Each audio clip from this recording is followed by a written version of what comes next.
पूर्ण आंतरिक परावर्तन। तो पूर्ण आंतरिक परावर्तन में सर्वप्रथम ये एक पारदर्शी माध्यम है। पारदर्शी माध्यम के नीचे की ओर सघन माध्यम जिसका अपवर्तनांक nm है, तथा विरल माध्यम जो कि हवा है उसका अपवर्तनांक n0 लगभग 1 है, जिसका अपवर्तनांक n0 है। माना सघन माध्यम में स्थित कोई प्रकाश स्रोत S है। जब इससे प्रकाश किरणें निकलती है तो हम जानते हैं कि जब प्रकाश किरणें सघन माध्यम से विरल माध्यम की ओर गमन करती है तो वह अभिलंब से दूर हट जाती है।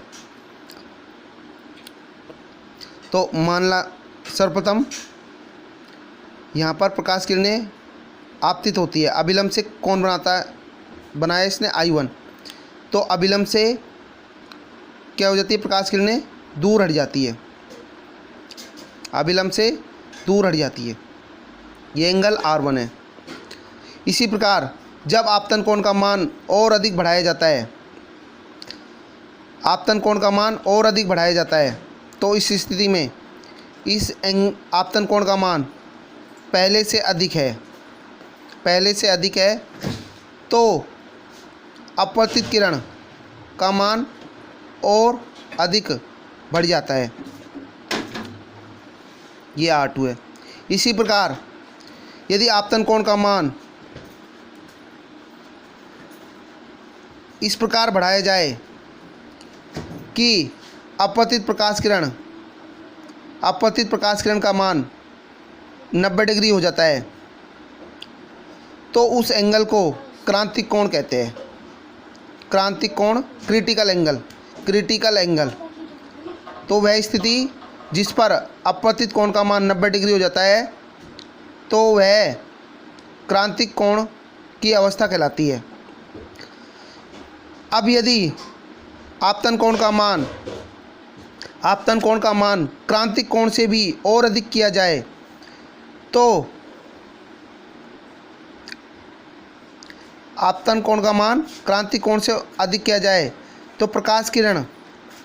अपवर्तित प्रकाश किरण उसी माध्यम में पुनः लौट आती है, अर्थात प्रकाश किरण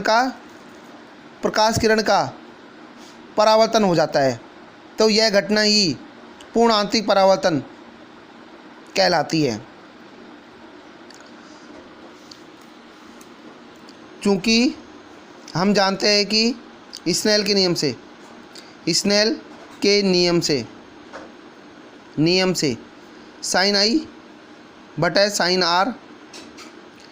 R n2 upon n1 sine I equal to n2 sign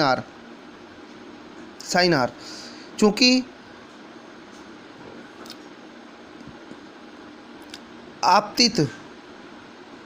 आपतित प्रकाश किरण सघन माध्यम में स्थित है तो n1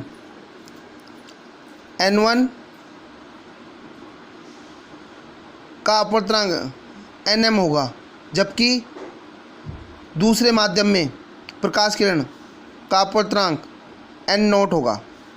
तो इन दोनों का मान रखने पर nm sine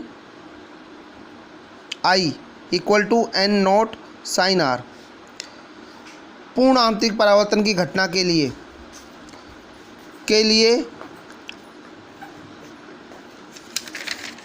I equal to theta C पर R का मान 90 डिग्री हो जाता है। तो I equal to theta C व angle R equal to 90 degree रखने पर तो nm sine theta C equal to n0 sine 90 degree. nm sine theta C equal to n0 sine 90 की वैल्यू 1 होती है। तो वैल्यू रखो nm की वैल्यू आएगी n0 अपॉन साइन थीटा सी। चूँकि विरल माध्यम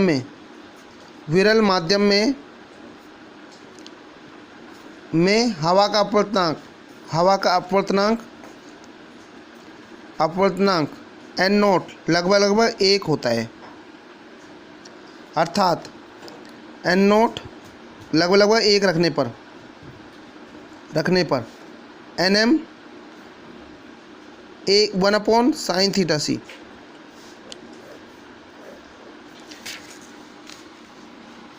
कुछ पदार्थों के लिए क्रांतिक कोण थीटा सी का मान निम्न प्रकार से होता है। तो यहाँ पे पदार्थ है, अपवर्तनांक, उस पदार्थ का अपवर्तनांक क्रांतिक कोण।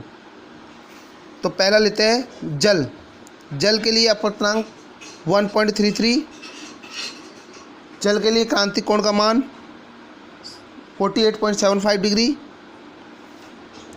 थीटा सी। दूसरा क्राउन कांच के लिए अपवर्तनांक 1.52, क्रांतिक कोण का मान 41.414 डिग्री सेंटीग्रेड। थर्ड फ्लिंट कांच के लिए अपवर्तनांक की वैल्यू होती है 1.62, क्रांतिक कोण का मान होता है 37.31 डिग्री सेंटीग्रेड। 14 है हीरे के लिए अपवर्तनांक 2.42 तथा क्रांतिक कोण का मान 24.41 डिग्री होता है।